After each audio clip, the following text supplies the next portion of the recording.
Assalamualaikum warahmatullahi wabarakatuh. Salam sejahtera untuk kita semua. Sampurasun. Bertemu kembali bersama saya Raka Indra Pratama di podcast Vonis Hukum, persembahan dari UBP TV dan juga Fakultas Hukum. Kali ini sudah episode ketiga. Sudah bersama saya pada hari ini Bapak Dr. Gary Gagarin Akbar, SHMH. Terima kasih Kang Raka. Sehat. Alhamdulillah. Gimana Pak? Alhamdulillah baik, sehat. Aktivitas hari ini? Hari ini rencana mau ke Polres Jakarta Barat, tapi saya cancel dulu karena ada yang lebih penting ini, soalnya panggilan negara harus saya Demi ini? penuh. Demi ini saya kosongin. Alhamdulillah. Masya Allah. Luar biasa. Turun Pak Gary. Siap. Hari ini kita mau membahas seputar aspek hukum bisnis. Siap. Pak Gary. Seputar bisnis judgment rule kita juga sudah berdiskusi di fakultas ya Pak mengenai hal ini. Belum lama juga ada kasus yang cukup ramai, kasusnya Kerry ya, berkaitan dengan PJR juga sih sebetulnya ya. Nah hari ini juga saya mau bertanya seputar asas-asas yang ada di dalam hukum perdata, hukum bisnis dan lain-lain. Saya rasa Pak Gary adalah orang yang tepat untuk saya undang menjadi narasumber di podcast kali ini. 2 episode sebelumnya kita membahas yang pertama itu sebetulnya yang pertama dan kedua ini berkaitan dengan pidana. Nah sekarang mungkin waktunya dosen-dosen hukum perdata bergeser sedikit. Tapi keahlian hukum perdata bisnis Pak? Iya, saya S1, S2, S3 itu memang spesialisnya hukum bisnis. Jadi S1 kita bahas perbankan, likuidasi perbankan. S2 itu tentang BGR, perlindungan terhadap direksi. Yang ketiga itu kita tentang corporate personality, tentang reformulasi bagaimana corporate BUMN ini benar-benar harus mandiri kedudukannya dari campur tangan negara. Jadi seperti itu. Boleh diceritakan itu yang tadi awal-awal itu maksudnya apa tadi? Oh, yang pertama di skripsi. Betul. Jadi ke skripsi itu saya membahas mengenai perlindungan hukum bagi nasabah jika perbankan itu dilakukan likuidasi. Likuidasi itu pemberesan harta akibat pailit. Pemberesan harta akibat pailit. Betul. Likuidasi ya. Likuidasi. Yang S2 Pak, yang magister? S2 perlindungan hukum terhadap direksi dalam transaksi bisnis. Jadi kalau direksi mengambil keputusan bisnis itu kan sebetulnya bisa untung bisa rugi.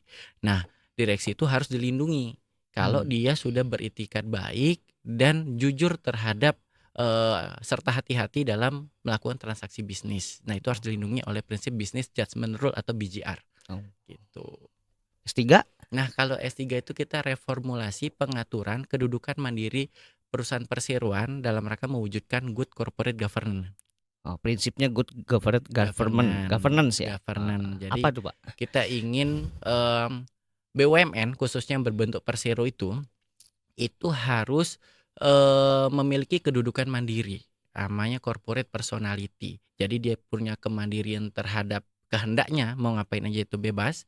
Yang kedua dia punya kemandirian terhadap harta kekayaannya, dan yang ketiga kemandirian organ. Jadi setiap di namanya PT itu atau perseroan itu ada namanya organ. Organ itu direksi, komisaris, pemegang saham, dia punya kewenangannya masing-masing. Nah, sehingga kalau ada prinsip itu good corporate personality itu akan mewujudkan namanya prinsip good corporate governance, tata kelola perusahaan yang baik. Tujuannya apa ya? Mencari untung agar perusahaan ini sehat gitu. Oh, gitu ya. Good corporate governance ya. Iya, GCG. Disertasi itu berarti Pak? Disertasi. S3, S2, S1 di Universitas Islam Indonesia Yogyakarta. Tiga-tiganya di UI. Iya, betul. Makanya saya UI Tulen. Alumni Tulen UI ya. Betul. Masih zaman pas Prof Mahfud berarti ya? Iya, betul. Diajar Pak? Alhamdulillah dari S1 dapat, S2 juga, S3 juga. Itu tentang politik hukum dia. Politik hukum. Kan tokoh-tokoh lain juga banyak. Selain Prof Mahfud. Selain Prof Mahfud itu ada almarhum Pak Artijo Alkausar.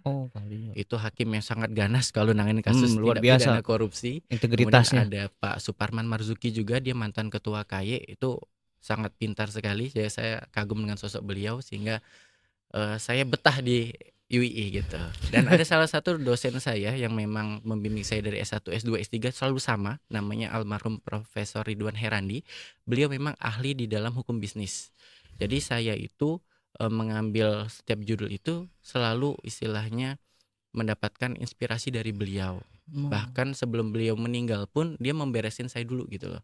Jadi saya betul-betul dikejar oleh beliau agar selesai, dan ternyata nggak lama setelah saya selesai beliau meninggal dunia. Oh, Gitu. S1, S2. Kita masuk S3 Oh, beliau yang termasuk selalu promotor membimbing. itu. Iya. Pak, jadi karena ini memang apa ya, audiens kita ataupun viewer penonton kita itu tidak hanya mahasiswa Fakultas Iya. Hukum, tentunya ada Oke. masyarakat luas. Apakah boleh diceritakan sedikit? Mm-mm. Ini kan hukum bisnis itu sebetulnya sering atau kerap kali disebut sebagai kekhususan atau kecabangan dari hukum perdata. Iya. Nah, mungkin kita back to basic-nya atau kembali ke dasarnya. Sebetulnya hukum perdata itu apa, Pak? Ya, kalau kita bicara hukum perdata, hukum perdata itu adalah hukum yang mengatur hubungan antar individu. Dia menitik beratkan pada kepentingan individu, perseorangan.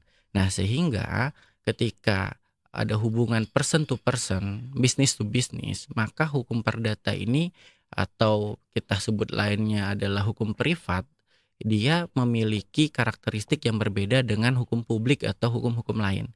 Nah, kalau hukum perdata itu tujuannya adalah dia mengatur hubungan personal antar individu, yang mana nanti tujuannya kalau terjadi pelanggaran dia mengembalikan pada kondisi semula. Nah, tapi kalau hukum pidana misalkan atau hukum publik, dia kan hubungannya antara negara dengan masyarakat, negara dan warga negara. Dia sifatnya adalah untuk kepentingan umum, orang banyak. Nah, kalau perdata tidak, dia kepentingan antara orang yang melakukan atau tunduk terhadap apa yang mereka sepakati. Begitu. Nah, kalau terjadi sanksi pun tadi, kalau perdata dia lebih ke arah pengembalian pada kondisi semula, recovery lah.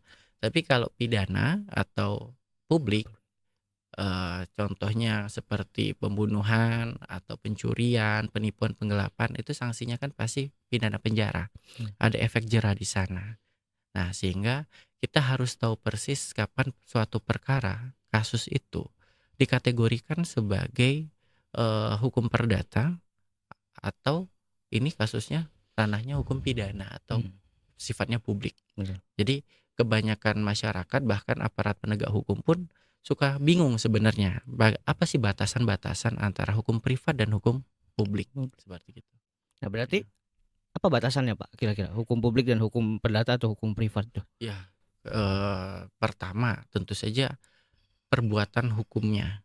Nah, perbuatan hukum yang dilakukan dalam konteks hukum perdata ini kan ada kepentingan dari masing-masing orang untuk mencapai sesuatu. Misalkan perjanjian utang piutang. Artinya si A dan si B itu bersepakat untuk melakukan perjanjian dalam rangka utang piutang. Nah, artinya ada klausul-klausul kesepakatan, kewajiban, hak dan sebagainya itu diatur dan hanya mengikat kepada mereka yang membuat. Hanya mengikat kepada mereka Iya, yang membuat. betul. Tapi kalau kita bahas hukum publik, ini kan negara sebagai regulator, dia membuat suatu aturan. Nah, aturan ini mengikat untuk semua orang tanpa terkecuali. Karena berdasarkan konstitusi juga, Undang-Undang Dasar, semua itu sama di hadapan hukum kan. Nah, jadi berlaku untuk orang banyak. Itu yang membedakan. Berarti kalau di dalam hukum perdata sebetulnya kalau saya lihat peran negara itu mungkin bisa dikatakan minim gitu, Pak. Betul. Apabila terjadi sengketa. Betul. Sengketa kan biasanya di dalam hukum perdata, koreksi kalau saya salah bagian. Mhm. Ada dua antara dia ingkar perjanjian atau wan prestasi atau perbuatan melawan hukum atau non-aktivitas. Boleh diceritakan perbedaan atau definisi dari Oke. wan prestasi dan non-aktivitas? Oke, kalau wan prestasi itu kan ingkar janji. Jadi saya agak mundur sedikit Boleh. jadi biar lebih nyambung. Jadi kalau kita bahas hukum perikatan dan KUH Perdata atau BW bahasa kerennya Oh, ya. BW. BW Barger Rocketbook berdasarkan pasal 1233 Kitab Undang-Undang Hukum Perdata atau BW. Perikatan itu bisa lahir dari dua hal. Yang pertama dari perjanjian, yang kedua dari undang-undang. Nah, kalau perikatan yang lahir dari perjanjian, maka itu nanti konsekuensinya adalah adanya wan prestasi. Nah, tapi kalau perikatan yang lahir dari undang-undang, maka ujungnya ketika tidak dipatuhi akan menjadi perbuatan melawan hukum. Itu bedanya. Nah, artinya wan prestasi di sini syaratnya adalah adanya suatu perjanjian berdasarkan pasal 13 KUH Perdata, itu definisi perjanjian. Nah, tapi untuk menyatakan perjanjian itu sah, kita merujuk kepada pasal 1320 Kitab Undang-Undang Hukum Perdata. Ada 4 syarat sahnya perjanjian. Yang pertama, adanya kata sepakat. Nah, kata sepakat ini artinya benar-benar dikehendaki oleh kedua belah pihak perjanjian itu, dan tidak boleh ada yang namanya cacat kehendak. Tidak boleh ada namanya kekeliruan atau kehilafan, tidak boleh ada paksaan, tidak boleh ada penyalahgunaan keadaan, atau bahasa kerennya dwelling bedrock atau penipuan ya. Nggak boleh. Artinya benar-benar harus clear keinginan para pihak. Yang kedua, syarat sahnya perjanjian adalah kecakapan untuk membuat suatu perikatan. Artinya yang membuat perikatan itu harus cakap hukum. Dia sudah dewasa, dia tidak berada di bawah pengampuan. Kalau kita yang membuat perjanjian ini adalah suatu perusahaan atau badan hukum, kita harus melihat di anggaran dasar, anggaran rumah tangganya, siapa yang berwenang untuk membuat perjanjian. Kalau PT, itu nanti ada di anggaran dasarnya yang berwenang adalah direksi atau direktur. Ya. Nah, selain itu dianggap tidak punya kewenangan. Kalau yayasan yang membuat perjanjian adalah ketua yayasan, pengurusnya. Nah, syarat ketiga adalah suatu hal tertentu. Nah, suatu hal tertentu di sini artinya objek yang diperjanjikan itu harus jelas, Harus ada jelas. dan harus bisa ditentukan. Nah, contohnya begini, kalau jual beli rumah, maka yang diperjanjikan itu harus memenuhi misalkan sertifikatnya atas nama siapa, luasnya berapa, daerah di mana, harus komplit. Kalau beli mobil, mobilnya apa, warnanya apa, nomor rangkanya, mesin dan sebagainya. Ya. Nah, kemudian syarat sahnya yang keempat adalah suatu sebab yang halal. Artinya perjanjian itu tidak boleh bertentangan dengan undang-undang, kesusilaan maupun kepatutan di masyarakat. Nah, lalu apa akibat hukumnya ketika perjanjian itu tidak dipenuhi? Nah, apabila syarat 1 dan 2 tidak terpenuhi syarat sahnya, akibat hukumnya adalah dapat dibatalkan atau voidable. Nah, tapi kalau syarat ketiga dan keempat itu tidak terpenuhi, akibat hukumnya adalah batal demi hukum atau null and void bahasanya. Syarat 1 dan 2 itu adalah syarat subjektif, syarat 3 dan 4 itu objektif, berkaitan dengan objek. Oke. Gitu. Ada 2 hal berkaitan dengan tadi sah-sah perjanjian yang mau saya tanyakan. Bagaimana ini khawatirnya pendengar-pendengar baru yang bukan akrab dengan bahasa hukum ini kan terakhir dulu juga saya menganggapnya ini klausula yang halal. Ini apakah halal secara hukum Islam, maksudnya bagaimana, Pak? Iya, suatu sebab yang halal itu artinya yang menjadi objek yang akan diperjanjikan itu tidak boleh bertentangan dengan undang-undang. Misalkan jual beli narkotika itu nggak boleh, jual beli senjata api itu nggak boleh. Jadi harus disesuaikan dengan isi klausul pasal per pasal yang tercantum dalam undang-undang. Termasuk misalkan jual beli orang, perempuan, itu nggak boleh, perdagangan orang nanti kena undang-undang TPPO. Sehingga harus dipastikan betul yang menjadi objek perjanjian ini betul-betul sesuai dengan ketentuan-ketentuan hukum. Ya, artinya kalaupun itu tidak terpenuhi, nggak perlu lagi kita istilahnya keberlakuan itu kita persoalkan, karena secara hukum itu akan batal demi hukum. Batal demi hukum. Tidak memiliki kekuatan mengikat sebetulnya begitu. Berarti bertentangan dengan undang-undang dan juga kesusilaan ya. Bukan Betul. halal berdasarkan hanya perspektif hukum Islam, bukan ya? Beda. Bukan, beda ya. Tidak ada label halal. Nah, yang kedua adalah apa perbedaan antara yang tadi, Pak, dapat dibatalkan dan batal demi hukum? Ya, kalau dapat dibatalkan artinya salah satu pihak itu harus mengajukan gugatan pembatalan ke pengadilan. Karena mungkin karena perjanjian itu dibuat dalam keadaan paksaan, misalkan salah satu pihak menggunakan kekuatan massa, misalkan banyak orang, kemudian dengan senjata tajam atau senjata api, kamu tanda tangan nggak? Kalau nggak kamu saya bunuh misalkan, atau perusahaan kamu saya acak-acak. Nah, itu ketika ditandatangani Under pressure ya, Pak? Under pressure itu bisa nanti dibatalkan, tapi harus aja pengajuan dulu nih. Gitu. Jadi kalau selama itu tidak diajukan oleh para pihak, maka perjanjian itu dianggap sah dan berlaku. Berlaku ya? Iya. Ya, jadi dia orang itu untuk selanjutnya tidak perlu lagi untuk melaksanakan isi perjanjian. Ya, tapi harus diajukan dulu. Kemudian itu ada satu case, saya agak menyerempet sedikit. Jadi klien saya itu eee, dia punya kesepakatan tahun 2019 terkait dengan adanya pembayaran setiap bulan itu menerima Rp400 per kilo dilaksanakan selama sampai 2023. Tapi pas 2023 itu mereka selalu tersendat sebetulnya, kita somasi karena ada kelalaian pembayaran. Akhirnya kita gugat perdata Wan Prestasi, dianya malah mendalilkan untuk meminta pembatalan perjanjian. Padahal selama ini dia tidak pernah mengajukan itu. Ya kalau masalah dari awal dia keberatan karena ada paksaan dan sebagainya kan harusnya tidak perlu dilaksanakan dari awal, gitu loh. Ini pembayaran mah ada meskipun tidak rutin gitu loh. Nah, itu contohnya seperti itu. Kalau batal demi hukum, tetap harus diuji melalui putusan pengadilan. Karena kalau misalkan kita mengasumsikan sendiri ini perjanjian batal demi hukum, khawatirnya akan ada sengketa. Tetap ujung-ujungnya butuh putusan pengadilan juga kan. Karena kan perspektif perjanjian itu kan harus seimbang kedua belah pihak. Kondisinya harus sama. Sehingga kalau satu pihak tiba-tiba menyatakan ini syaratnya nggak boleh nih, lah kenapa dulu tanda tangan? Kan begitu. Kalau dulu kan bayangan kita gitu, yang awal-awal baru belajar hukum, batal demi hukum tuh berarti kan seketika itu batal nih. Betul, tapi begitu ya? ternyata ada di beberapa case yang saya tangani itu harus mendapat putusan pengadilan dulu baru menyatakan batal demi hukum. Putusannya berarti ini perjanjiannya batal demi hukum. Betul, gitu Pak ya? jadi menyatakan perjanjian antara A dan B yang dibuat pada tanggal sekian itu dinyatakan batal demi hukum. Karena syarat sahnya yang ketiga suatu hal tertentu tidak terpenuhi karena dianggap abstrak, tidak jelas, tidak detail. Barangnya tuh apa gitu, yang mau dijual apa gitu? Saya boleh sampaikan nggak ya? Apa tuh? Jadi kalau di Karawang itu punya spesifikasi dalam perjanjian pengelolaan limbah. Jadi pengelolaan limbah itu ada kewajiban bagi vendor untuk menjaga kondusivitas lingkungan. Nah, ini sering disalahgunakan oleh para pihak. Ya, jadi kalau misalkan ada demo dianggap tidak kondusif. Dan ternyata ini ketika kemarin diuji di pengadilan dinyatakan menjaga kondusivitas itu tidak memenuhi syarat sahnya yang ketiga suatu hal tertentu karena dianggap abstrak, nggak jelas ini apa prestasinya gitu. Kewajibannya tuh nggak jelas.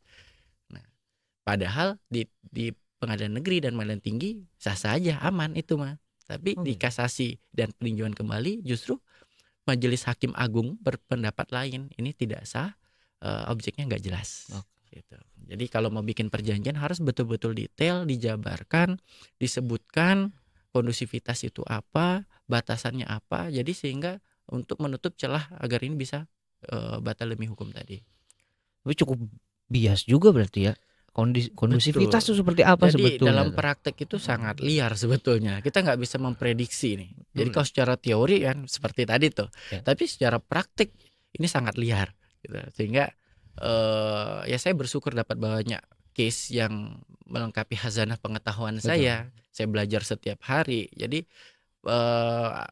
banyak hal yang bisa saya dapat di dunia praktek gitu. Karena mahasiswa kan pasti butuhnya bagaimana sih dunia praktek perbandingannya dengan teori, sejauh apa gapnya gitu.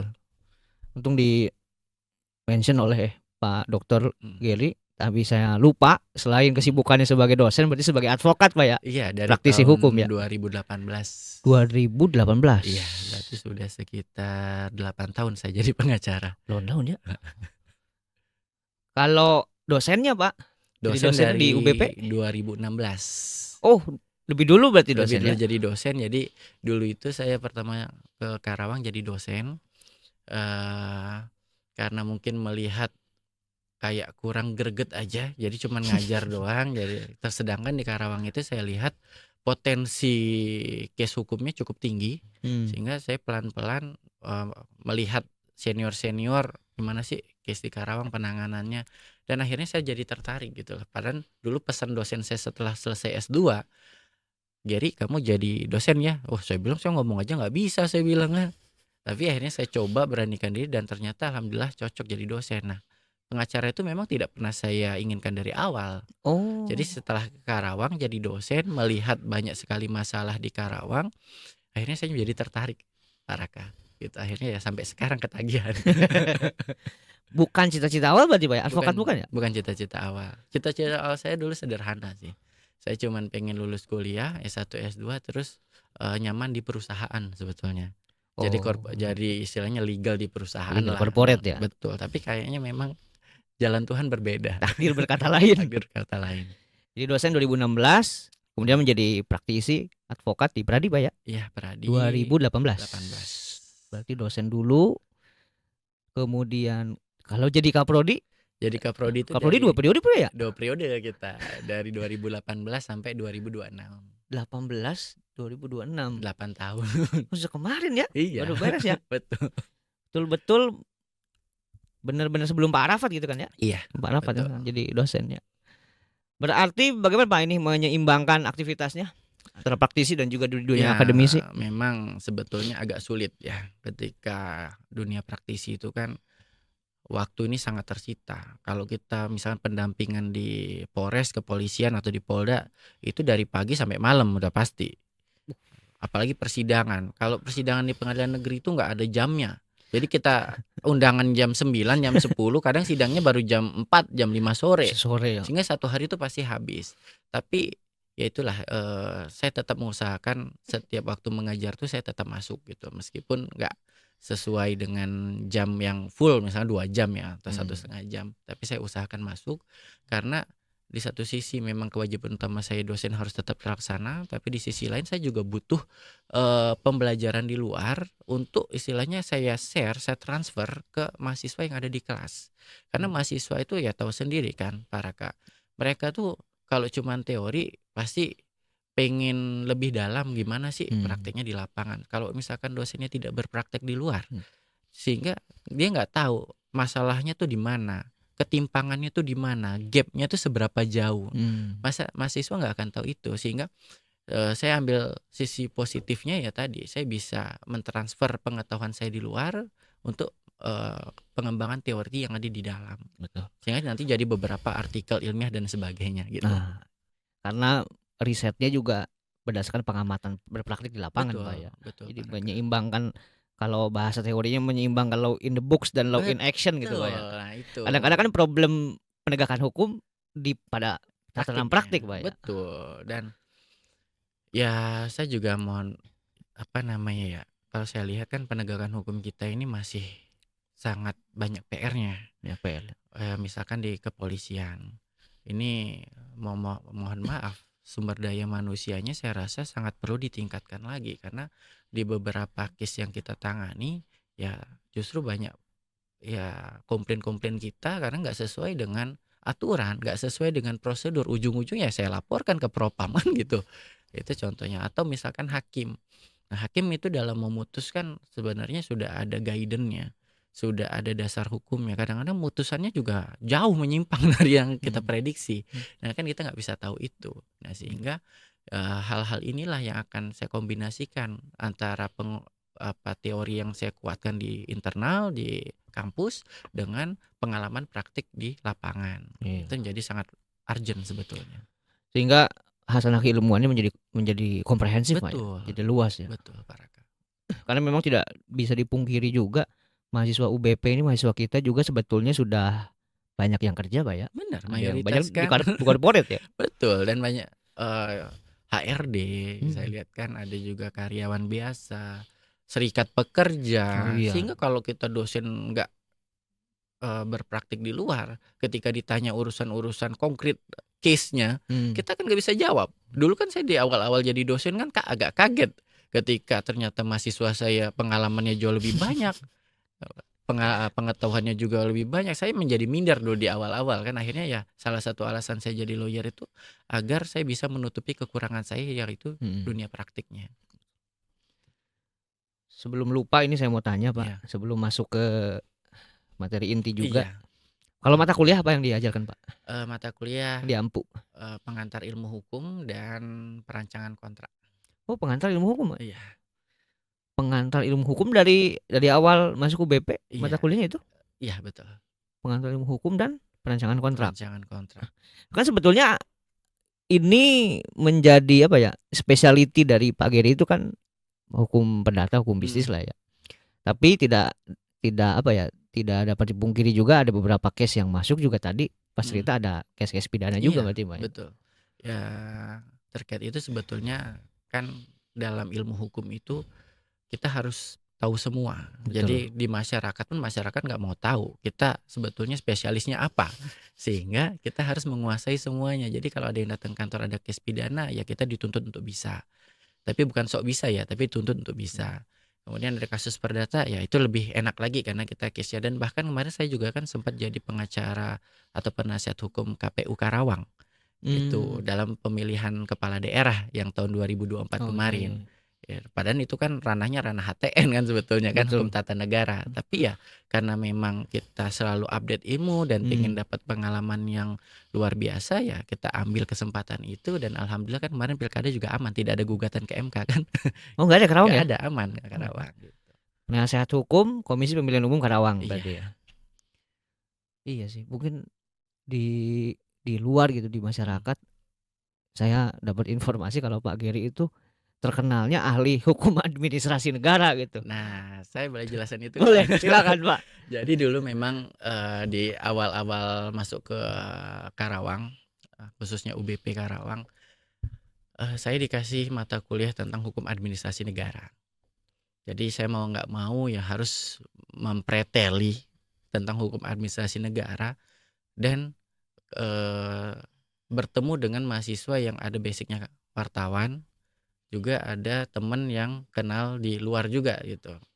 Dan banyak wartawan lah intinya di sekitar saya, sehingga sering dimintai pendapat mengenai kebijakan-kebijakan pemerintah. Oh, Nah, disitulah mulai nama saya pelan-pelan saya rintis itu ya sering memberikan statement di mmm, media, baik online maupun media massa mengenai bagaimana sih kebijakan yang diambil oleh pemerintah daerah sudah tepat atau belum, ada celahnya atau tidak. Nah, sehingga saya dikenalnya hukum administrasi negara betul. keahlian saya, padahal basic saya adalah hukum bisnis, corporate lawyer atau, Berarti hukum perusahaan. Tapi ya tadi balik lagi, kita dituntut untuk untuk bisa Pak ya? bisa semuanya, ya saya nikmatin kok itu. Jadi kelebihannya ya saya ditanganin kasus apapun ya saya paham, akhirnya begitu. Jadi Betul. suatu, kelebihan yang bisa saya manfaatkan untuk karir, Oke, gitu. betul. Tapi kualifikasi sebetulnya bukan ya Pak? Secara Bukan. keilmuan bukan HAN ya? Bukan HAN, bukan HTN, tapi saya adalah hukum bisnis. Hukum bisnis ya? Iya. Murni ya? S1, S2, S3? Iya, makanya tadi deh saya sampaikan di awal kan. Nah, berkaitan dengan hukum bisnis Pak, kalau tadi hukum perdata sudah. Iya. Kalau hukum bisnis itu sebetulnya apa sih Pak?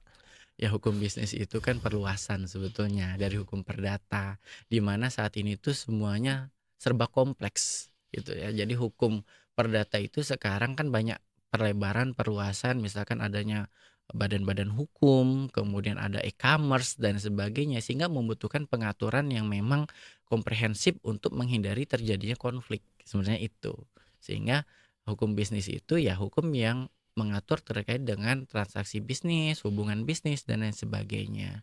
Nah, tapi tetap basicnya adalah basic hukum perdata, karena kan ujung-ujungnya nggak jual beli, sewa menyewa, kan seperti itu. Tapi ini lebih spesialis lagi, gitu lah. Kita belajar mengenai kayak misalkan ada hukum pasar modal, Hukum pasar modal? hukum perseroan terbatas, hukum mungkin hukum ketenaga kerjaan juga ada masuk Kalau menyerempet hukum bisnis soalnya juga. perdata dan bisnis Sebetulnya ya iya, sebetulnya ya? sebetulnya soalnya di situ, tapi kan ada keterlibatan pemerintah sehingga masuknya Oh iya, menjadi hukum administrasi negara sebetulnya kan. Nah, sehingga ya balik lagi hukum bisnis itu ya perluasan hukum perdata yang mengatur mengenai hubungan antar orang per orang, badan hukum satu dengan badan hukum lain yang tujuannya adalah untuk saling melindungi kepentingan masing-masing. oke. Saling melindungi kepentingan masing-masing ya. Iya, Jadi sebetulnya apa urgensi dari kita memahami hukum bisnis itu? ya Khususnya mungkin ya. bagi korporasi ya? Ya, nah balik lagi korporasi ini kan, artinya badan hukum atau reh person. Jadi subjek hukum kan ada 2 ya, ada manusia, natural person, dan badan hukum atau reh person. Nah, badan hukum, ini terdiri dari salah satunya PT, Perseroan Terbatas. Nah, Perseroan Terbatas ini kan didirikan berdasarkan akta notaris. Dia punya anggaran dasar, anggaran rumah tangga. Dia dia harus mengikuti undang-undang yang mengaturnya kayak undang-undang PT kan. Nah, sehingga kalau kita, pahami mengenai apa itu badan hukum. Badan hukum itu sebetulnya artificial person lah, manusia buatan. Sama Buatan. seperti manusia, cuman ini dibentuk oleh manusia melalui undang-undang. Nah, saya kasih contoh begini. Badan hukum itu punya karakteristik. Salah satunya misalkan dia mempunyai harta kekayaan sendiri. Oke. Nah, sehingga kalau kita paham konteks hukum bisnis, ada ciri khas yang pertama punya harta kekayaan sendiri, sehingga kalau nanti terjadi kerugian itu tidak menyentuh ranah pribadi dari si pendiri perseroan. Harta Ada korporasi, ada kekayaan ya, Pak? pemisahan harta kekayaan antara harta pendiri dengan harta perseroan perusahaan. Kemudian dia mempunyai kepentingan sendiri di luar kepentingan si pendiri. Kemudian dia bisa menggugat dan menggugat. Nah, itu sehingga kalau kita tahu mengenai hukum bisnis ya kita bisa melakukan pemisahan bagaimana ini dalam hukum perdatanya sehingga dikelola dengan baik untuk mencapai tujuan. Tapi kalau kita nggak paham mengenai apa itu hukum bisnis, wah kacau nanti. Nah, misalkan yang transaksinya PT, jual beli dengan PT lain, tiba-tiba yang PT lain itu nggak bayar misalkan atau telat bayar, kan harusnya wan prestasi ya. Iya. Ini tiba-tiba dilaporin ke polisi, personalnya, personnya, sehingga kan nanti kacau dalam hasanah pengetahuan ilmu hukumnya. Nah, jadi kalau kita tahu itu kita bisa benar-benar melakukan pemaksimalan terhadap peran perusahaan itu untuk mencari keuntungan. Yang namanya PT udah pasti profit oriented dong. Iya. Tujuannya adalah mencari keuntungan. laba Maka ya. kalau kita nggak bisa kelola yang benar berdasarkan konsep hukum bisnis, wah selesai itu urusan. Dalam praktik begitu ya. Kadang-kadang ada sebetulnya ini case-nya adalah hukum perdata atau hukum bisnis, tapi ada juga yang ujung-ujung dilaporkan menjadi pidana gitu, Pak.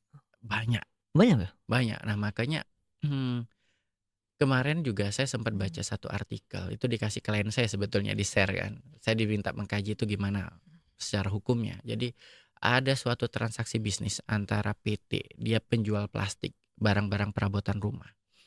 Kemudian dia kerjasama dengan seseorang. Jadi seseorang itu ditawarin kita menyediakan barang 1, 2, 3 perabotan rumah. Dia mau beli nggak? Mau investasi untuk jualan lagi nggak?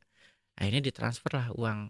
Mulai dari 500, 300, 200, total itu 1,3 miliar.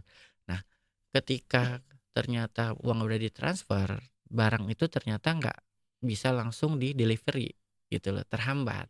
Ujung-ujungnya sih yang udah transfer uang itu justru pelaporannya pidana, tapi terhadap person. Dan itu parahnya lagi dikabulkan oleh majelis hakim, divonis 2 tahun penjara. Tipu gelap berarti atau apa? Tipu gelap, bener. Tipu gelap berarti ya? Nah, inilah salah satu kenapa kita harus paham. Jadi kalau kita jadi lawyer yang bersangkutan, kita bisa melakukan beberapa strategi hukum gitu loh. Misalkan sejak di kepolisian, kita bisa langsung menegaskan adanya pemisahan harta kekayaan antara dia sebagai pemilik atau direktur dengan perusahaannya. Apalagi kalau semua transaksi kan atas nama PT. Iya. Sehingga semakin jelas pemisahannya gitu loh. Sehingga kalau itu dinaikkan akan obskur, akan kabur. Nah, kita bisa lakukannya mulai dari tadi kita minta namanya gelar perkara khusus lah, atau kita pra-peradilan. Iya. Kan bisa banyak cara. Dan Betul. bahkan juga di pengadilan kita punya beberapa peluang untuk melakukan eksepsi maupun penegasan di dalam putusan agar putusan itu bisa lepas karena bukan kasus pidana. Oke. Tapi kerap kali ada case yang seperti Sering itu. seperti sering itu. terjadi. Iya, jadi sehingga kita di lapangan itu ya ujung-ujungnya kita harus keras. Kita harus aktif karena kepentingan klien yang utama kan. Kita udah dibayar, ada fee lawyer, kita harus profesional. Gimana caranya kita membuat klien kita itu enggak dilakukan, kalau bahasa masyarakat dikriminalisasi. Nah, bahasa masyarakat seperti itu kan. Nah, sehingga ya kita harus pintar-pintarnya lawyer terus lagi agar yang urusan perdata ini enggak ditarik-tarik ke ranah pidana. Berarti sebetulnya selain orang bisnis gitu, Pak ya. Kayaknya memang aparat penegak hukum juga harus paham ya mengenai hukum bisnis ini, wajib ya? Wajib sebetulnya, karena yang saya lihat, saya beberapa kali dampingin presiden direktur perusahaan Jepang maupun Korea itu dilaporin ke polisi gara-gara mutusin perjanjian secara sepihak. Diperiksa di Polda dari jam 10 itu kita baru selesai itu jam 7 malam.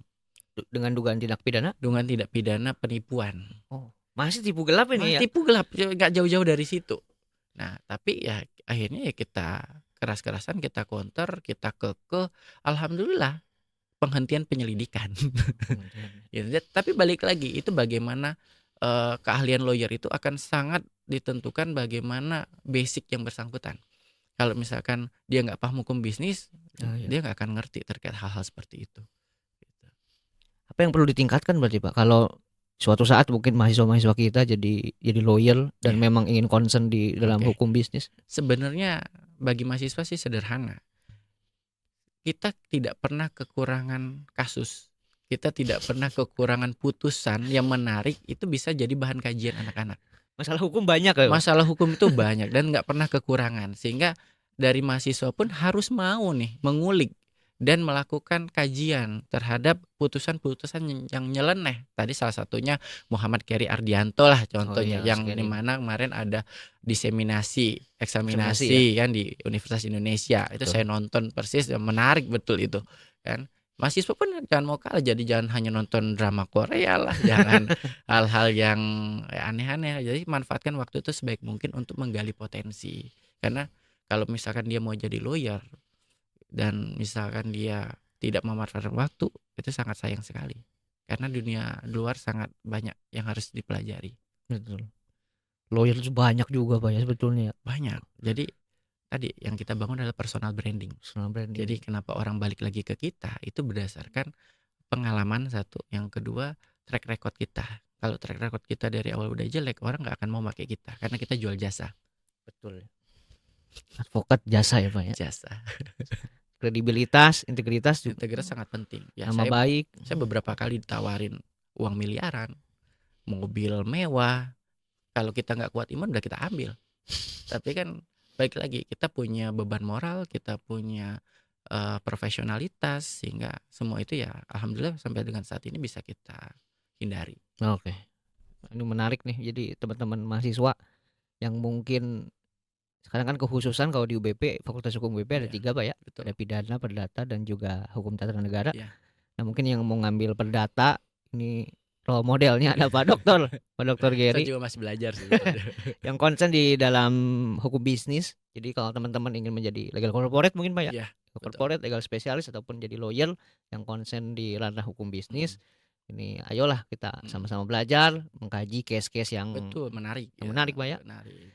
Maka ini agak humor lah ataupun agak komedi di kalangan mahasiswa tingkat akhir. Saya selalu mengatakan bahwa kalau kalian itu saya anggap parah kalau tidak menemukan satu judul pun.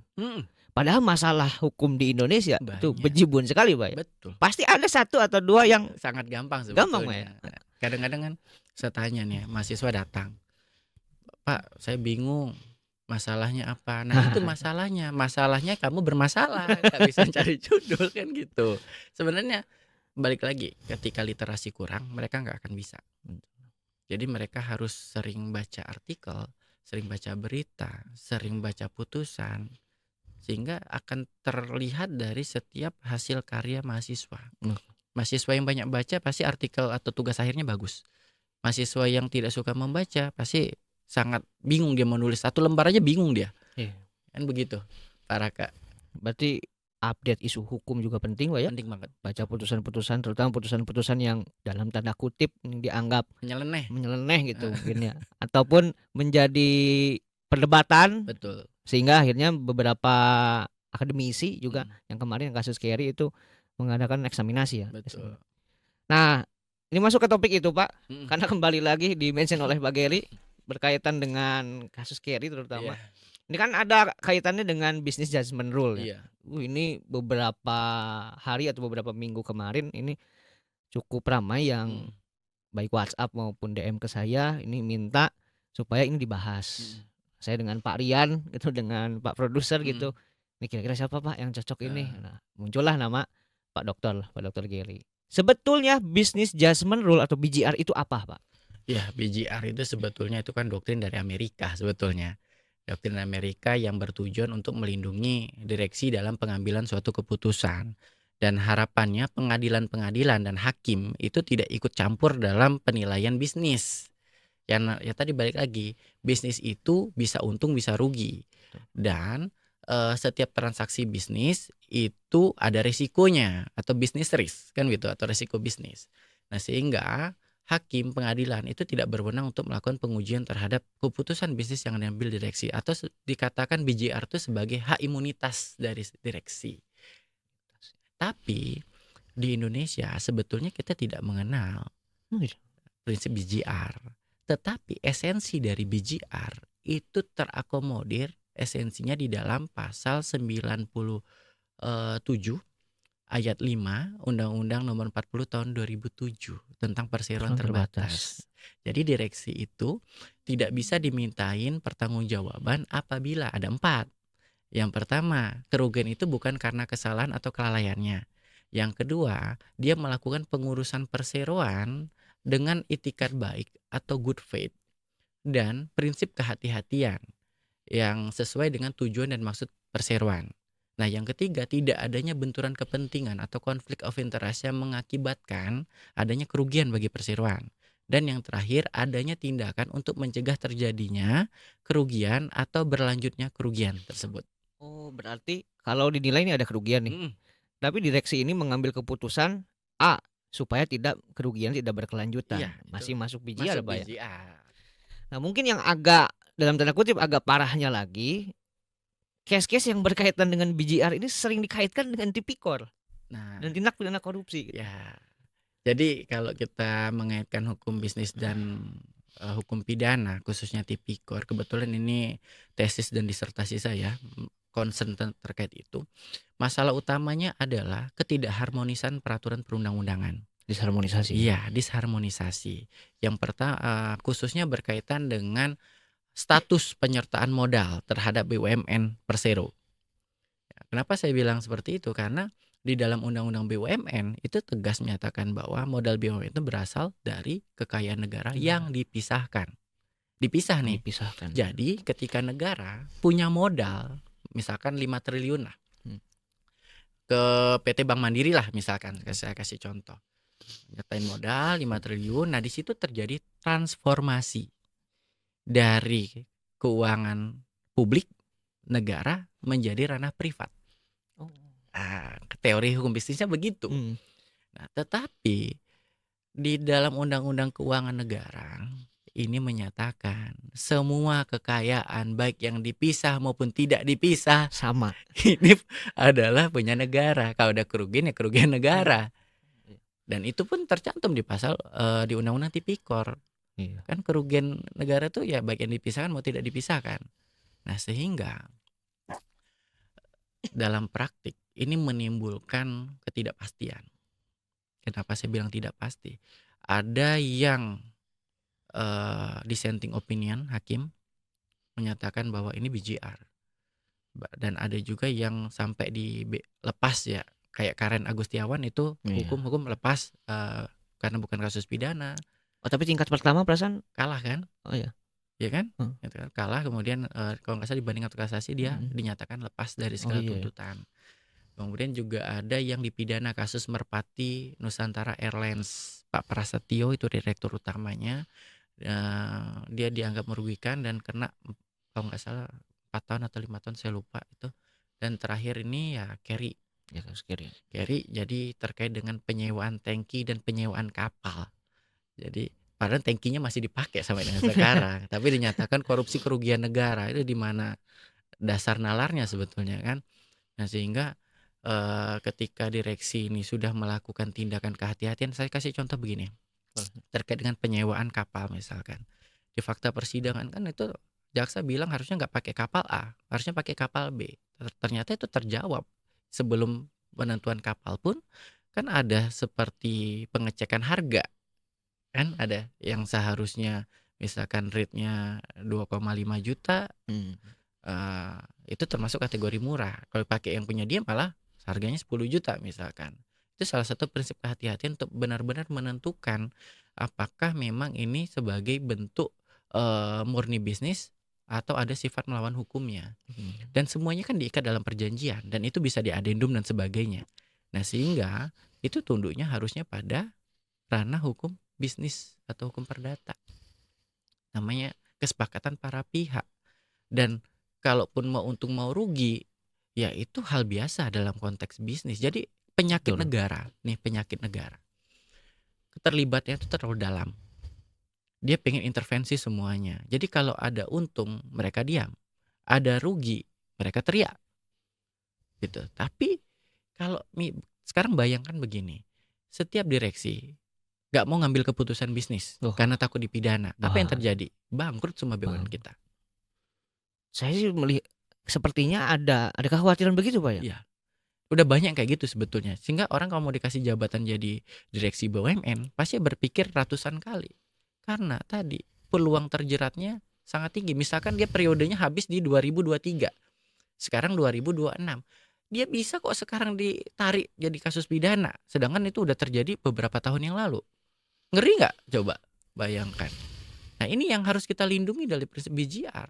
Dan negara pun jangan sampai melakukan tindakan-tindakan yang justru akan merugikan negara sendiri gitu loh. Jadi anak-anak terbaik bangsa yang pinter-pinter jadi nggak mau jadi direksi. Karena ujung-ujungnya nanti dipidana. Kan ngeri gitu. Pikol mau dianggap ya kalau di undang-undang lama ini kan biasanya berkaitan dengan kalau nggak pasal 2, pasal 3 nih. Ujung-ujungnya ke Gitu, situ. Pak. Nah, sehingga negara pun ya tadi harus benar-benar melakukan reformasi aturan di bidang tadi BUMN. Harus ada penegasan. Ini batas pidana perdatanya sejauh apa? Selagi tidak ada batasan yang jelas, BUMN kita akan selalu rugi sebetulnya. Betul ya. Itu. Luar biasa sekali. Berarti ini sangat penting ya berarti BJR, Pak? Sangat penting. Diterapkan khususnya dalam kasus Kerry mungkin, Pak? Ada Iya. komentar nggak terkait dengan kasus Kerry ini? Ya, dalam kasus Kerry tadi yang saya sampaikan, JPU itu sebetulnya gagal dalam membuktikan sifat melawan hukum, actus reus dan mens reanya. Karena semua dari saksi sudah menyatakan bahwa ya ini adalah transaksi bisnis biasa dan hasil eksaminasi dari Universitas Indonesia, dari Prof Yeti dan sebagainya juga sangat tegas gitu loh. Ini ranahnya ya ranah BJR. Kalaupun kan jadi Kerry itu ada dua posisi sebetulnya, satu direksi, satu beneficial owner, pemegang saham. Nah gitu ya. Tapi kalau kita lihat case-nya satu persatu ya memang Kerry itu sudah beritikat baik. Bahkan ada corporate guaranty, ada jaminan korporasi dalam bisnis itu. Ya sah-sah saja dong kalau memberikan jaminan. Nah sekarang kalau misalkan itu bermasalah, ruginya karena apa? Harganya kemahalan misalkan. Itu yang dibangun jaksa kan. Selalu harganya kemahalan. Kemarin Chromebook juga sama, harga kemahalan kan gitu. Padahal mah mau harga kemahalan atau tidak, itu kan berdasarkan hasil kesepakatan para pihak. Balik lagi asas kebebasan berkontrak. Ya kan? Dan kalaupun ada masalah, ya kan tidak ujuk-ujuk langsung tindak pidana korupsi dong. Ya kan? Dan yang digunakan adalah penghitungan total loss, bukan action loss. Bukan aktual ya, Pak? Jadi kalau total loss ya bahaya itu. Jadi kalau misalkan sekarang kan ada putusan Mahkamah Konstitusi bahwa kalau kasus korupsi itu harus menghitung actual loss-nya berapa. Jadi jangan semuanya. Jadi untungnya sudah dapat, benefitnya dapat, tiba-tiba langsung dinyatakan kerugiannya 2,9 T kan si Kerry kan. Wah, ini bahaya saya bilang. 2,9 triliun. Ancamannya kan kalau nggak salah 15 tahun. Si Kerry ini ya sekarang Kerry swasta. Kemudian Pertamina BUMN. Ada salah satu juga pasal yang dinyatakan bahwa Kerry itu tidak mengikuti prosedur yang ada di BUMN. Bentar dulu, aturan yang ada di BUMN hanya mengikat kepada orang-orang yang ada di BUMN, di Pertamina. Sedangkan Kerry swasta. Gitu loh. Jadi ngaconya itu udah sangat luar biasa. Nah, ini kalau terus dipertahankan, rusak negara kita. Jadi perusahaan-perusahaannya swasta ngapain kerja sama BUMN? BUMN malah ribet, bayarnya lama. Terus kalau salah dikit korupsi, dikit-dikit korupsi, kan gitu. Betul. Nah, sehingga ini harus benar-benar menjadi concern bagi pemerintah untuk membereskan masalah disharmonisasi aturan dan memberikan perlindungan yang tinggi bagi para direksi. Jadi jangan kita lihat direksi itu gajinya gede. Iya gede, tanggung jawabnya juga gede gitu loh. Nah, kemudian untuk penghitungan kerugian bisnis, Pak Raka. Ya. Kita kalau dalam konteks perseroan, perusahaan, dalam 1 tahun tuh nggak mungkin hanya ada satu transaksi dong. Betul. pasti bisa terdiri dari 3, 4 atau 5 transaksi bisnis dan nggak mungkin semuanya rugi. Nah, sehingga untuk menentukan rugi tidaknya suatu BUMN Persero harus dilihat dari akhir tahun. Kerugiannya berapa, untungnya berapa. Nah, itu jangan dilihat dari satu transaksi dong. Kacau kayak gitu. Keseluruhan berarti, Jadi Pak. harus keseluruhan baru dihitung laba ruginya berapa. Jadi kalau kemarin banyak kasus tuh hanya dari satu transaksi ada rugi tarik, ada rugi tarik. Nah, ini ya kayak Merpati Nusantara Airlines itu penyewaan pesawat terbang. Jadi karena si mitranya ini kabur atau tidak melaksanakan kewajiban, rugi sekian. Nah, tapi kan itu ada jaminan sebetulnya. Gak rugi sebetulnya Merpati pada saat itu, tapi tetap dipaksa terkena tindak pidana korupsi. Kemudian Bu Karen Agustiawan, dia sudah melakukan izin ke komisaris, pemegang saham, ada kajian. Itu Tapi Pertamina, Pak, ya? Pertamina Pertamina, dan ya? jangan lupa Pak Raka, ada juga di RUT ASDP. Itu di Bu Ira Puspitasari kalau nggak salah. Itu dihukum 4,5 tahun, 4,5 tahun karena tadi ada kerjasama usaha dan akuisisi. Dipermasalahkan juga gitu loh. Nah, sehingga direksi-direksi ini ke depan pasti akan sangat dilema. Ngambil keputusan bisnis salah, nggak ngambil keputusan juga salah. Lalu apa yang bisa dilakukan? Ya tadi, reformasi semuanya dalam konteks hukum bisnis, perlindungan terhadap direksi, perubahan skema pengelolaan atau tata kelola. Saya yakin BUMN kita juga punya peluang tuh untuk maju seperti di Cina. Kemudian di Singapura, Temasek misalkan, ataupun di Malaysia. Semuanya udah jauh lebih bagus pengelolaannya. Kalau kita kan baru munculin Danantara sebetulnya kan, betul. tapi itu masih banyak PR dan kritik gitu loh. Betul. Jadi yang mau disampaikan oleh Pak Geri adalah kasus Kerry ini murni keputusan bisnis harusnya. Itu business decision atau business judgment rule. Business Sehingga judgment rule. sangat jauh sebetulnya untuk dinyatakan sebagai tindak pidana korupsi. Syaratnya juga tadi salah satunya adalah harus itikat baik. Iya, good faith. Mungkin di benak masyarakat ini agak samar-samar nih seperti mensrea. Mensrea seakan-akan kehendak jahat. Kehendak kan biasanya ada di dalam nih, Pak. Betul, nggak kelihatan. Itikat baik juga, ya. Pikiran baik kan ada di dalam. Sebetulnya apa sih itikat baik tuh? Ya, itikat baik itu artinya kalau dalam konteks hukum perseroan terbatas ada namanya prinsip fiduciary duty. Fiduciary duty. Nah, duty ya. Duty artinya direksi itu harus melaksanakan pengurusan perseroan sesuai dengan maksud dan tujuannya, dengan kepentingannya, di luar kepentingan yang diinginkan, gitu loh. Jadi kalau misalnya ini bagus untuk perusahaan, ya udah kita ambilnya itu, meskipun dalam hati saya pengennya ke yang lain nih. Nah, tapi kalau perusahaan pertimbangannya bagus yang A, ya saya ambil yang A. Nah, itulah yang dinyatakan sebagai fiduciary duty, penuh dengan tanggung jawab. Dia melakukan semua hal sebagai prinsip kehati-hatian. Saya kasih contoh begini, kita mau kerjasama dengan PT X misalkan. Nah, di PT X itu ada tawaran untuk pengadaan misalkan mesin. Nah, mesin ini kan mahal-mahal nih, ada yang kayak tadi deh 5 miliar, 10 miliar. Tangki deh, saya tangki deh yang gampang ya. Sewa tangki misalkan 5 miliar, 10 miliar. Nah, dia nanti cek dulu, dia bandingkan dulu harga.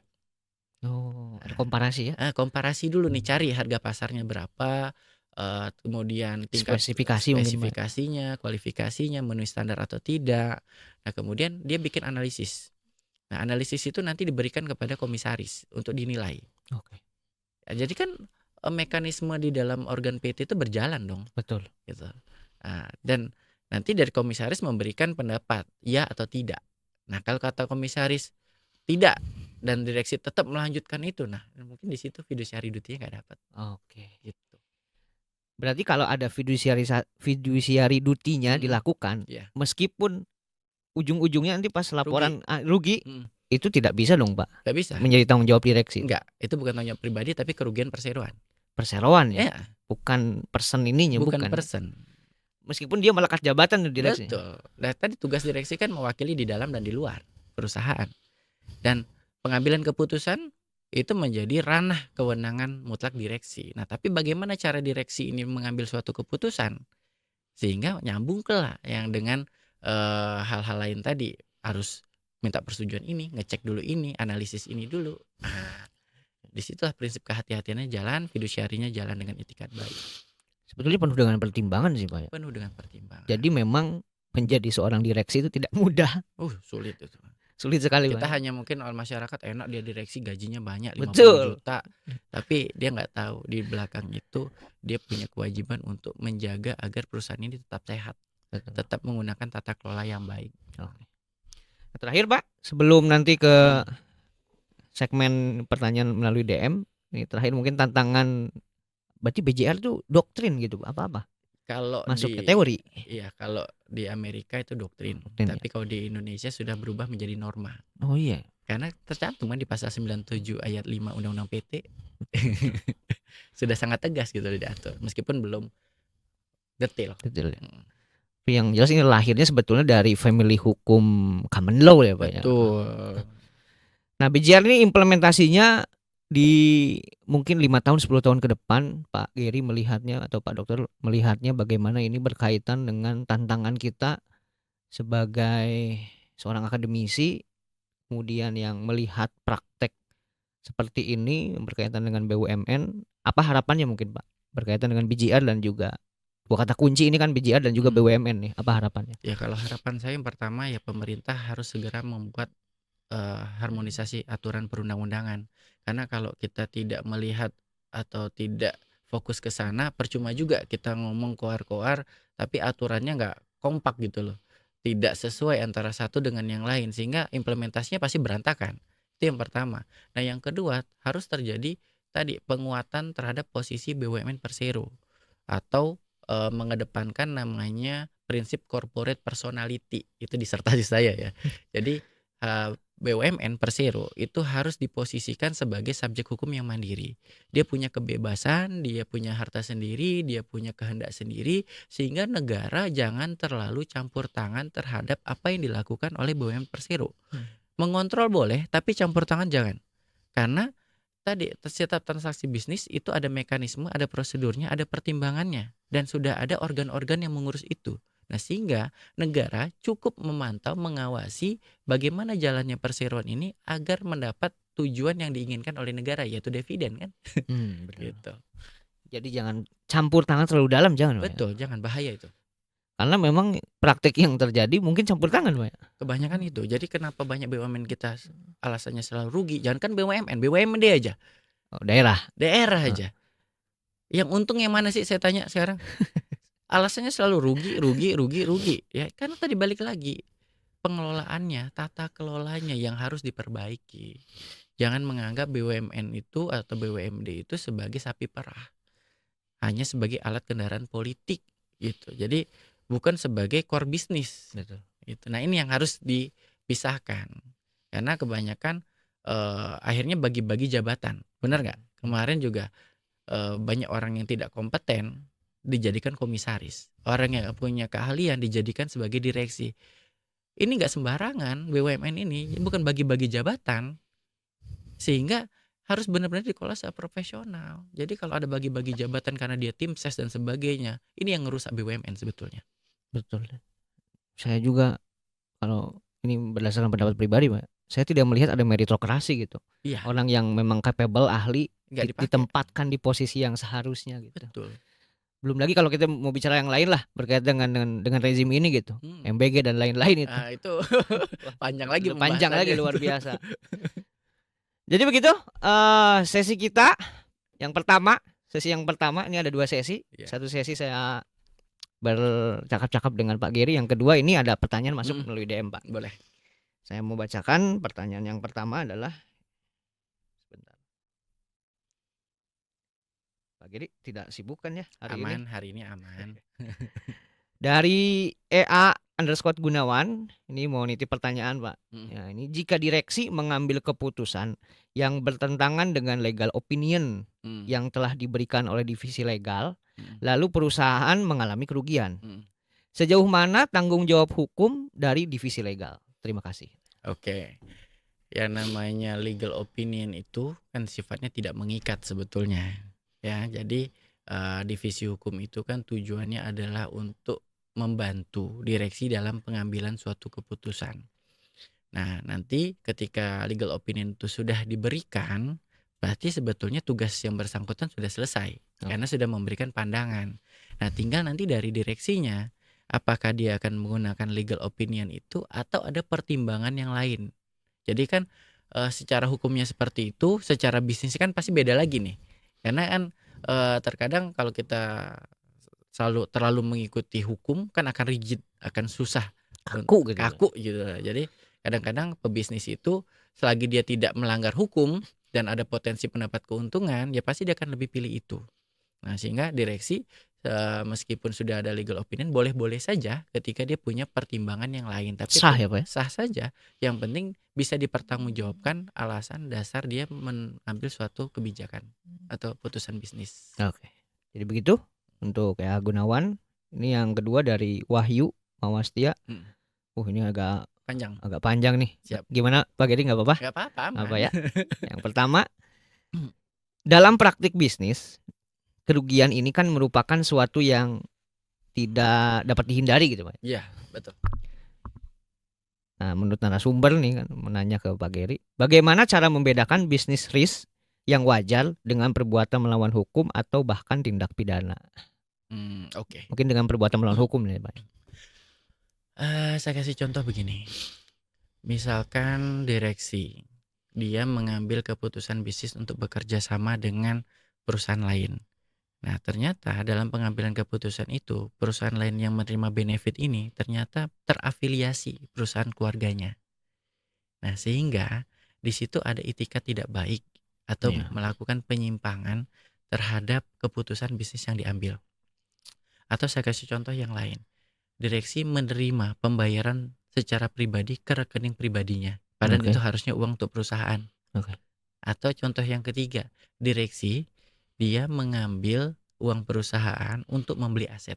Nah, itu jelas karena direksi itu pada prinsipnya tidak boleh yang namanya ultra virus.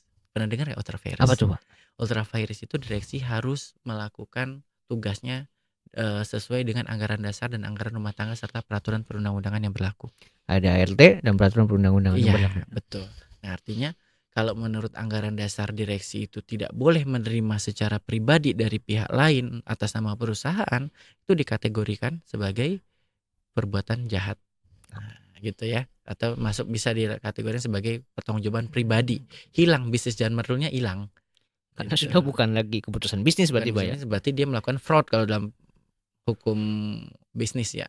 Tidak ada kecurangan yang dilakukan. Oke, pertanyaan selanjutnya ini masih dari Wahyu.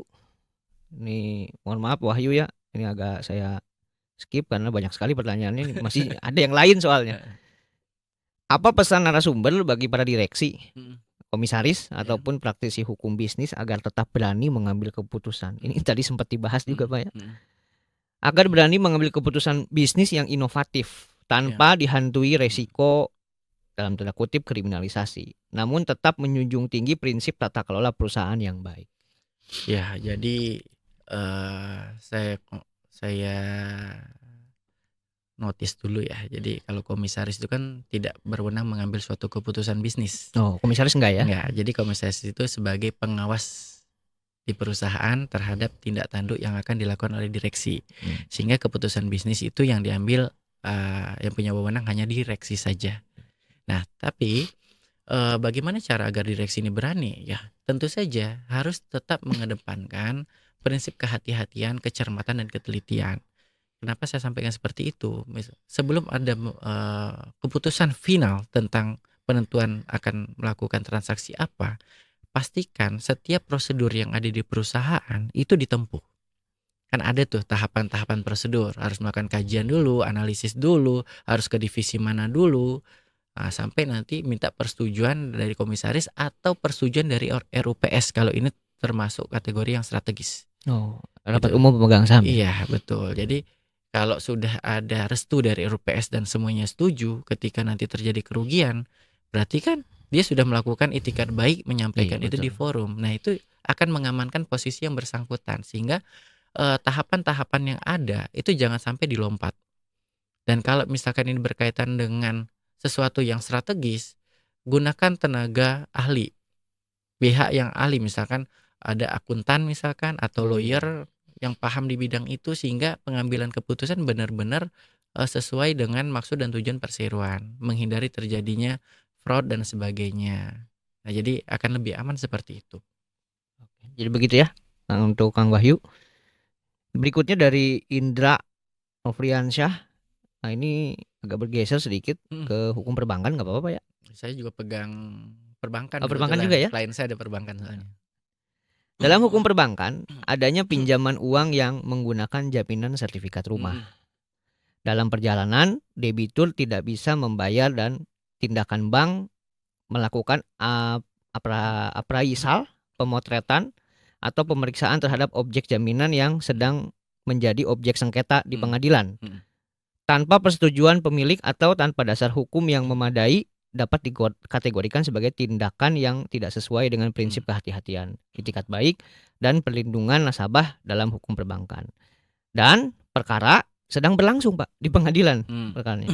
Pihak bank tetap memaksa objek jaminan rumah untuk dilelang di KPKNL. Mm. Apakah hal tersebut dapat dikategorikan sebagai perbuatan melawan hukum? Sebentar, Pak. Ada lagi. Pihak bank berlindung dalam hak tanggungan dalam objek tersebut. Ya. Nah, tetapi apakah debitur mempunyai hak walaupun objek dengan adanya hak tanggungan? Oke. Begini. Karena saya pengacara perbankan, saya sering nanganin kasus kredit macet atau non performing loan, ya, atau NPL bahasa kerennya. Jadi sebelum masuk ke proses itu sebetulnya ada yang namanya somasi, teguran. Pertama, kedua, ketiga akan dikasih peringatan dulu nih si debitur yang lalai tadi. Jadi nggak ujuk-ujuk kita langsung moto atau melakukan lelang seperti gitu kan. Jadi ada prosesnya dulu. Nah, kebanyakan di beberapa nasabah yang saya temui itu memang itikat baiknya kurang. Nah, tapi perbankan itu kan mengikat ini nggak main-main. Ada namanya perjanjian kredit. Nah, di dalam perjanjian kredit itu kan ditandatangani oleh para pihak, yang artinya para pihak setuju. Ya kalau ada isi yang nggak setuju, kenapa ditandatangani, kan simpelnya begitu. Nah, tinggal dicek di dalam klausul pasal per pasal tercantum tidak mengenai hal-hal tadi yang dipersoalkan. Kalau itu tercantum, itu menjadi lampu hijau dari yang bersangkutan untuk melakukan tadi misalkan mengeplang lah ya, Iya, ngeplang, ngasih tanda bahwa Ngasih ini tanda. dalam sengketa atau Atau gitu. tunggakan kredit macet dan sebagainya. Selagi itu tercantum ada, saya rasa nggak masalah. Ya, tinggal dibaca. Kebanyakan sih orang nggak baca perjanjian kredit secara detail, yang penting tanda tangan cair kan gitu. Oh, iya. Ini yang perlu masyarakat ketahui, setiap yang tanda tangan itu punya konsekuensi hukum. Jadi Betul. harus hati-hati sebelum tanda tangan. Kalau nggak sepakat ya sebaiknya jangan tanda tangan gitu loh. Kemudian kalaupun mau dibawa ke lelang dengan adanya hak tanggungan, ya Betul. memang berdasarkan undang-undang hak tanggungan, perbankan boleh kok langsung bawa ke KPKNL. Oh, boleh. Karena kan irah-irahnya demi ketuhanan yang Maha Esa, demi keadilan gitu loh. Jadi boleh tanpa melalui proses sidang lagi. Tidak ada pasal ataupun norma yang melarang, ya nggak ada ya? Justru dikuatkan oleh undang-undang hak tanggungan. Jadi bank nggak akan salah apa-apa ketika gagal bayar, wan prestasi, ingkar janji, bank bisa langsung bawa Lelang ke KPKNL, ke lelang. Nah, cuman memang problemnya kebanyakan tidak sepakat dengan nilai lelang. Oh, nominal ya, Pak ya? Nominalnya, karena kan kalau lelang itu satu kali lelang nggak ada lawannya, nggak ada yang beli, Udah gugur, selesai ya. selesai ngajuin lagi turun. Nah, turunnya ini kadang-kadang lumayan jauh gitu loh. Jadi ada klien saya punya kontrakan sekitar 20 pintu. Oh, Kos-kosan 20 pintu. Dia nggak sanggup bayar perbankan, akhirnya dilelang oleh bank. iya. Meskipun beberapa kali kita ajukan surat keberatan dan sebagainya, tapi kita masuk tuh udah di lelang kedua sebetulnya. Lelang pertama nggak laku, dijual 1,5 miliar, ujung-ujungnya berapa kali lelang itu turun ke 800 juta. Padahal harga pasarnya di sana tengah kota ya, ini 2 miliar ke atas sebetulnya. Tanahnya luas 20 kamar, satu kamar minimal 700.000 aja gitu ya. Nah, akhirnya keberatan, ada yang beli, ya kita gugat di pengadilan. Nah, cuman kalau sudah ada penentuan pemenang lelang itu agak susah. Karena ada Sudah subjek hukum yang lain ya, Pak, ya? iya, sudah muncul pembeli lelangnya, Iya, udah jadi sertifikat, itu yang susah. betul. Akhirnya ya upaya persuasif, pendekatan dengan pemenang lelang akhirnya dibeli lagi sama klien saya sekarang. Saya pendekatan tuh, jadi beberapa kali bawa preman lah ya, ke objek itu, ya kita beberapa kali pengamanan juga, akhirnya ujungnya ada diskusi, saling legowo, dibeli lagi sama klien saya dengan harga mungkin, naik 100 jutaan lah dari dia beli di lelang gitu. Tapi kan tujuannya apa, dia nggak mau kehilangan objek itu dan berhasil gitu loh. Nah termasuk yang ini nih, kalau dia nggak sepakat dengan nilai jualnya, minta appraisal, minta penilaian dari lembaga independen. Berapa sih nilai yang wajar untuk ini dilelang? Oke. Nah sehingga dia nggak kehilangan hak atas objek itu. Oke. Dan bahkan di beberapa case, si yang wan prestasi ini tinggal datang kok ke bank, sampaikan itikat baiknya, misalkan saya mau jual sendiri aja Pak. Oke. Itu diperbolehkan kok. Dan kadang-kadang kita kasih kebijakan seperti itu. Dan ada juga yang selesai. Biar saya aja lah yang jual, Pak, ya gitu ya? Iya, karena biar harganya lebih masuk. Iya. Tapi kalau ditanya, emangnya itu perbuatan melawan hukum nggak Pak? Tiba-tiba langsung ke KPKNL untuk Iya. melelang. Ya enggak, boleh. Itu Boleh ada ya. dasar hukumnya. Gitu Kang Indra ya. Jadi jelas untuk dibawa ke KPKNL memang kewenangannya, Iya. tidak merupakan perbuatan yang melawan hukum. Mungkin saya sedikit lagi kembali ke belakang yang tadi, ini mungkin ketidaknyamanan dari masyarakat, mungkin ini rumahnya difoto-foto, Iya. ini Karena ditulis-tulis malu kan gitu. Iya betul. sebetulnya kan. Cuman balik lagi, kalau itu tercantum di dalam perjanjian kredit, ya itu bisa Sah ya sah, perbuatan tersebut, Pak. sah secara hukum gitu. Sepanjang itu ada dalam klausul Iya, kreditnya. sepanjang ada di klausul. Oke, ini terakhir dari JJ Zainuddin. Nah, ini mau nanya, misal Pak konteksnya soal limbah industri. Oh, ini limbah industri nih. Oke.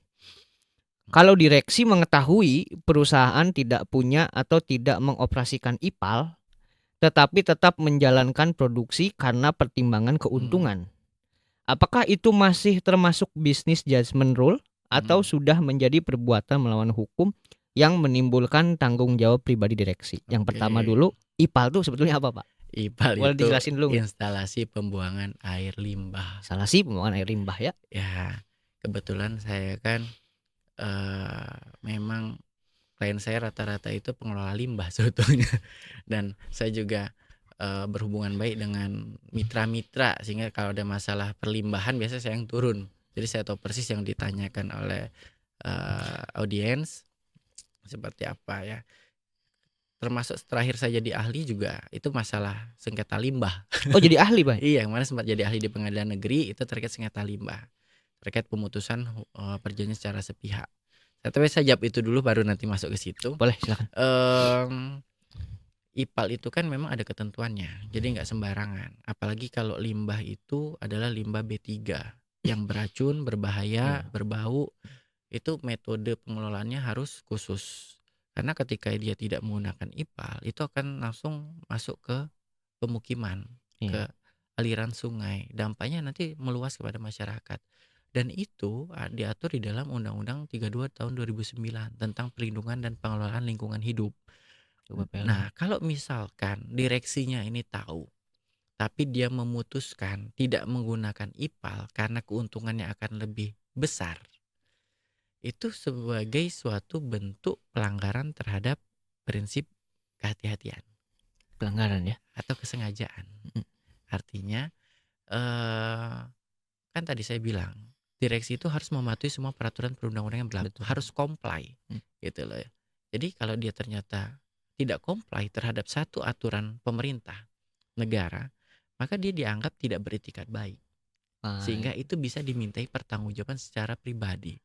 Nah sekarang, apakah keputusan bisnis yang diambil direksi itu disetujui oleh para pemegang saham? Belum tentu kan.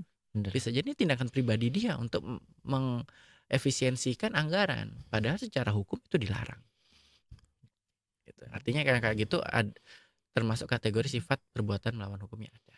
Perbuatan melawan hukumnya ada. Kalau ditanyakan limbah mungkin berarti konteksnya adalah ya pencemaran ya, Pak ya. Pencemaran nanti larinya ke sana. Masuknya zat kan itu ya. Betul. Masuknya zat, apalagi kalau limbahnya tadi limbah B3 gitu. Limbah B3 kan berbahaya itu. Sangat berbahaya. Kan Karawang beberapa kali tuh sungai tiba-tiba menghitam, jadi merah, Iya. jadi biru. Kayaknya ini juga konteksnya Karawang nih, Nah, sepertinya kayaknya yang saya rasa ditanya. Karawang. Karawang. Karena belum lama juga saya lihat di berita ada sih, Pak, Betul. yang itu ya. Nah, sehingga ini harus dicek direksinya tahu apa enggak nih. Ya itu kan. Kalau dia ternyata tahu ya selesai. Dan apalagi kalau hukum kan ada asas prinsip fiksi hukum. Semua orang dianggap Semua jago orang hukum. dianggap tahu. Oke. Seru sekali nih berbincang dengan Pak Geri. Ini tadi menutup sesi pertanyaan dari DM, Pak. Terakhir sebelum saya tutup mungkin closing statement, Pak, berkaitan dengan problem business judgment rule kita baik mungkin di pemerintahan pusat maupun pemerintahan daerah, apa yang harus dirubah, apa yang harus ditransformasi, apa yang harus dibenahi, yang diperbaiki berkaitan dengan iklim bisnis kita lah. Oke, yang pertama saya ingin mengatakan begini. BUMN itu bukan sapi perah. BUMN itu adalah kendaraan negara untuk mewujudkan kesejahteraan rakyat. Jadi kalau dalam konstitusi kita salah satunya adalah mewujudkan kesejahteraan umum atau kesejahteraan masyarakat. Nah, salah satunya menggunakan BUMN. Karena negara kan sebetulnya prinsipnya tidak boleh berbisnis. Nah, tapi negara boleh membuat BUMN untuk mencari pendapatan yang mana nanti digunakan untuk sebesar-besarnya kemakmuran rakyat. Nah, sehingga ini harus dikelola secara profesional, secara akuntabel atau menerapkan prinsip good corporate governance. Sehingga tujuan utama didirikannya Persero itu adalah bisa mengejawantahkan amanat konstitusi tadi. Itu yang pertama. Yang kedua, lakukanlah langkah-langkah harmonisasi terhadap aturan perundang-undangan khususnya di bidang BUMN dan keuangan negara serta tindak pidana korupsi, karena tiga undang-undang inilah yang sebetulnya mengacaukan praktik hukum perseroan. Nah, ini sehingga direksi akan terbebani setiap kali dia memiliki peluang bisnis tapi takut akan dipidana. Nah, kalau undang-undang ini dilakukan perubahan, saya yakin BUMN kita akan jauh lebih bagus, akan jauh lebih memiliki performa yang tidak kalah dengan negara-negara tetangga. Dan yang terakhir, penguatan terhadap norma hukum business judgment rule itu harus benar-benar tercantum secara detail di dalam aturan perundang-undangan kita, karena belum semua itu tercantum di dalam pasal 97 ayat 5. Jadi harus dilakukan penambahan beberapa poin lagi sehingga business judgment rule betul-betul bisa dijadikan sebagai imunitas bagi direksi yang beritikat baik dalam memajukan perusahaan dalam rangka mencari suatu keuntungan. Oke. Ini berlaku untuk baik BUMN maupun BUMD, Swasta, Pak ya. Betul. Termasuk swasta juga bisa pakai. Termasuk swasta ya. Oke. Terima kasih Pak Geri sudah berbincang-bincang di podcast hari ini di episode 3 ini. Jadi nantikan episode selanjutnya di podcast Vonis Hukum. Tidak lupa juga bagi teman-teman yang ingin masuk ke UBP, menjadi mahasiswa UBP, silahkan cek di Penmabar. Ini ada di sini linknya ya. Silahkan. Hatur nuhun Pak Ger. Sampai jumpa di pertemuan selanjutnya. Semuanya terima kasih. Terima kasih Pak Raka.